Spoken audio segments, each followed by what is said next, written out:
Nah, menurut informasi yang beredar, menurut dari Bapak Said Didu juga mengatakan bahwa mundurnya pimpinan OJK bersama rekan-rekannya. Assalamualaikum warahmatullahi wabarakatuh.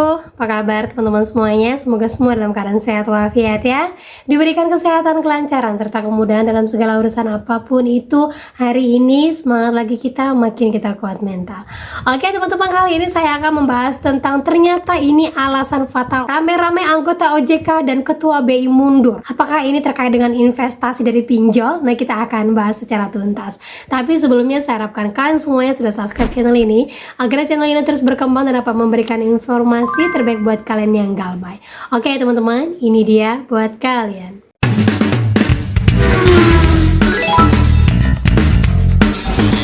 Oke teman-teman, sebelum kita bahas dulu ya, untuk yang masih kepikiran untuk melakukan restrukturisasi di semua pinjol, ya pinjol apapun itu, saya tidak menyebutkan salah satunya. Jadi sudah sering sekali saya bahas untuk restrukturisasi ini apa efeknya dan bagaimana cara pengajuannya, dan apakah ini benar-benar jalan keluar terakhir yang bisa kita lakukan ketika kita mau galbay. Nah, kita sama-sama baca informasinya ya. Saya terkena PHK di tahun 2024 lalu saya coba untuk mendatangi kantor uang ini di Depok untuk menyelesaikan tanggung jawab saya, tetapi saya ditolak. Pada saat itu saya punya tagihan sebesar 2,8 juta per bulan selama 12 bulan. Nah, dia sebutkan tagihannya pada saat itu mencapai 13 juta. Ketika melakukan restrukturisasi dengan pihak Uangmi, saya sudah minta bantuan untuk menyesuaikan angkanya agar tidak terlalu berat, tetapi tidak ada bantuan alias tidak bisa. Padahal saya ingin membayar, tetapi kemampuan saya tidak ada. Kenapa saya dibuat sulit? Saya tidak menghilang, saya bertanggung jawab. Kemudian penagih menghitung tagihan saya yang katanya sudah mencapai 100 juta. Saya bingung kenapa bisa begitu. Saya memberitahu bahwa saya sudah pernah membayar. Setelah dicek, tagihan pokok saya dikurangi utangnya menjadi 22 juta saja yang harus saya lunaskan. Gila teman-teman ya, utangnya itu sebesar 13 juta, tetapi setelah dihitung-hitung dia harus membayar 100 juta, kemudian dapat nego lagi sampai 22 juta. Nah, inilah kalau kita mau melakukan restrukturisasi ataupun coba berbaik hati dengan pinjol, ujung-ujungnya jadi seperti ini. Nah, itu dia teman-teman ya, saya sudah sampaikan kepada kalian berkali-kali kalau kalian niat mau melakukan yang namanya restrukturisasi, jadinya akan seperti itu. Kalian akan diperbola, diputar sana, diputar sini, ujung-ujungnya kalian tidak akan menerima restrukturisasi. Walaupun tidak semua pinjol, tapi kebanyakan hampir rata-rata pinjol kalau kita melakukan restrukturisasi, bukan kita yang untung, malah makin rugi. Jadi memang kalau kalian ingin memutuskan tidak bayar sekalian. Kalau di PHK ya udah, tunjukkan surat PHK kalian dan kalian tidak bisa melakukan pembayaran karena ini. Saya pengennya seperti itu. Mau diteror mau apa, biarkan saja, karena ada masanya teror itu juga akan berhenti. Dan walaupun semua orang punya mental yang berbeda-beda, tapi saya yakin banyak orang yang sudah berhasil melewati ini semuanya. Jadi ingat ya, jangan lakukan restrukturisasi terhadap pinjol karena itu percuma. Gitu teman-teman ya. Dan lanjut lagi teman-teman, ada lagi pertanyaan dari seorang teman mengatakan, Mbak, kalau galbay nilai segini tahun 2026 ini masih aman nggak? Nah, nominal hutangnya untuk di awal tahun 2026 apakah aman? Mulai dari bantu saku, tunaiku, pinjam duit KTA Kilat, Krediwan Uku, Samir HCI, Arta Niaga, Uatas, dan Finplus dengan total hampir 100 juta. Nah, itu dia teman-teman ya, ini efek dari yang pertama, judul, yang kedua adalah gaya lubang tutup lubang. Kalau nilai segini tahun 2020 masih aman nggak? Jawabannya masih aman dalam kategori tergantung lokasi kalian ya. Kalau seandainya kalian di desa ataupun jauh, kemungkinan teroran datang, dipermalukan satu kampung. Kalaupun datang desa paling 1 kali 2 kali.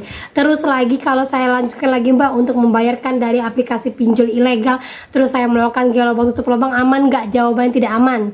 Tidak usah lakukan itu, percuma, karena ada masanya juga nanti yang namanya data kalian itu akan diperjualbelikan. Sudah banyak sekali, jadi hati-hati. Kalau sudah tahu galbay segini, stop, fokus kerja dan jangan lanjutkan bayar kalau kalian tidak mampu. Gitu teman-teman ya. Dan lanjut lagi teman-teman, seperti pertanyaan banyak teman-teman yang lainnya di vlog YouTube saya dan di grup mengatakan bahwa Mbak, bahas dong, lagi rame nih OJK mengundurkan diri rame-rame, ada apa? Ada kaitan apa dengan pinjol? Dan sekarang bagaimana dengan nasibnya pinjol? Nah, menurut informasi yang beredar, menurut dari Bapak Said Didu juga mengatakan bahwa mundurnya pimpinan OJK bersama rekan-rekannya dan juga mundurnya pemimpin BEI mengatakan bahwa ini ada dorongan dari penguasa. tahu ya penguasa ya, sebagai bentuk moral tanggung jawab yang mana selama ini investasi di pasar saham itu dimanfaatkan untuk mengeruk uang rakyat lewat praktik penggorengan saham dan skemanya.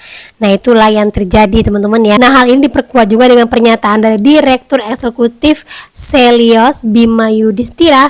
Pengunduran diri para pemimpin OJK tersebut diduga berkaitan dengan tuntutan langsung dari Pak Presiden Prabowo, khususnya terkait rencana perubahan porsi investasi besar di pasar modal. Dan menurut pengamat keuangan mengatakan bahwa ini alasan pastinya kenapa Ketua OJK bersama rekan-rekan dan juga Kepala Tinggi BEI resign ataupun banyak yang beredar dipaksa untuk turun, dan inilah alasan pastinya. Bursa Efek Indonesia itu adalah tempat untuk perdagangan saham dan lain-lain. Indeks harga gabungan saham IHSG itu dalam 2 hari di tanggal 28 Januari 29 Januari itu turun 16,7%. Apa itu artinya guys?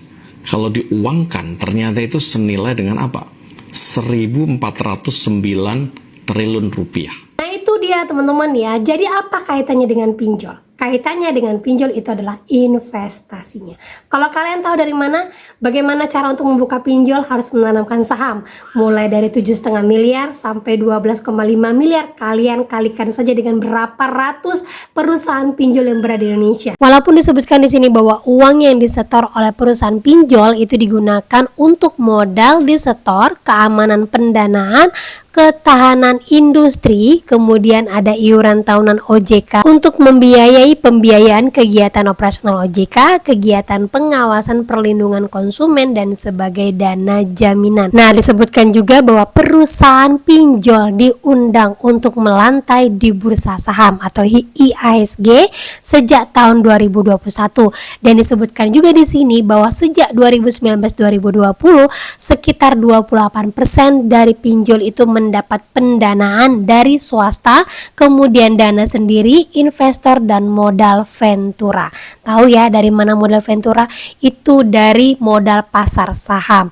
Dan pemanfaatan bursa khususnya melalui inisial publik sebagai salah satu opsi untuk mendukung pemodalan vintage yang rata-rata berasal dari luar negeri. Ketika ini anjlok, siapa yang bertanggung jawab? Yang bertanggung jawab adalah orang-orang yang memainkan saham ini. Berarti ada kaitannya dengan pinjol. Jawabannya ada kaitannya dengan pinjol, walaupun hanya kesekian persen, ibaratnya hanya pasar saham yang dimainkan, tetapi orang yang bermain di pasar saham ini adalah para petinggi-petinggi yang mana ini berasal dari luar negeri. Nah, ketika tahu anjloknya pasar saham ini, sudah tidak lagi investor yang percaya dengan Indonesia. Nah, yang jadi pertanyaan, jadi gimana Mbak kita yang galbay? Apakah perusahaan-perusahaan pinjol ini akan ambruk dengan sendirinya, ataukah akan menurunnya rasa kepercayaan para investor terhadap bursa saham saat ini? Nah, kita akan lihat. Ingat teman-teman ya, kita berharap memang perusahaan pinjol ini akan ambruk dengan sendirinya seperti yang terjadi baru-baru ini, di mana semua para ketuanya resign dengan sendirinya karena keadaan ekonomi, dan kita berharap pinjol pun seperti itu. Dengan apa?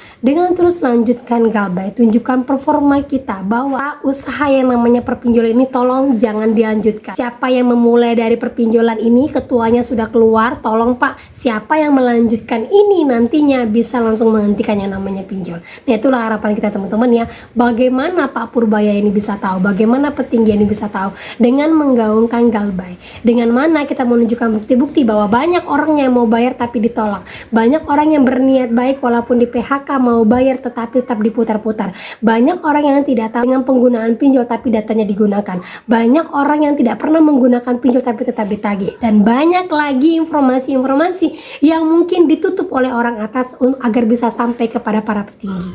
Nah, inilah fungsinya media sosial buat kita semuanya. Jangan pernah malu sekalipun kita berhutang dan ditagih, walaupun nanti konten kita FYP dan banyak orang menyerang kita. Ingat, semakin FYP, semakin menjadi informasi publik tertentu, banyak orang yang akan membuka matanya terhadap kejadian yang ada di pasar bawah kita ini. Yuk teman-teman ya, jadi lanjutkan untuk terus galbay. Jangan pikirkan negara yang seperti ini seperti itu. Sudah ada kelompok-kelompok yang akan memikirkan. Yang penting kita percaya pada diri kita. Kita galbay hari ini, saya untuk perbaikan masa depan saya. Saya galbay hari ini karena memang saya sudah tidak bekerja lagi, pekerjaan tidak ada untuk saya. Saya galbay hari ini karena saya ingin lebih baik lagi. Gitu teman-teman ya. Jadi jangan putus asa, jangan merasa bahwa kalianlah orang yang paling menderita. Tidak, banyak lagi yang harus kita pikirkan, dan terus untuk berusaha sehat dan yakin kita pasti akan lebih baik lagi. Oke teman-teman ya. Nah oke, itu dia informasi yang bisa saya sampaikan buat kalian. Semoga informasi ini menjadi mood booster, semangat baru lagi, kuat mental lagi. Dan akhirnya kata saya ucapkan Assalamualaikum warahmatullahi wabarakatuh.